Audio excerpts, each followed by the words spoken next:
Right now, we are going to savor this stretch with our women's leader here. For much of this race, saw no one in her rearview mirror. She checked regularly, but there was no one there. A solitary endeavor for much of this race, feeding off the crowd and her own energy.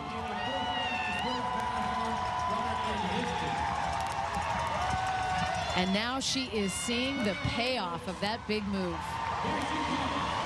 The fastest female marathoner in this race with a personal best of 2:17:41 earlier this year in Dubai. Here she comes. Now racing toward the finish line of the Boston Marathon, about to pass the grandstand. The view these spectators have been waiting for. Worknesh Degefa, the 2019 winner of the Boston Marathon. Falling to her knees, kissing the ground.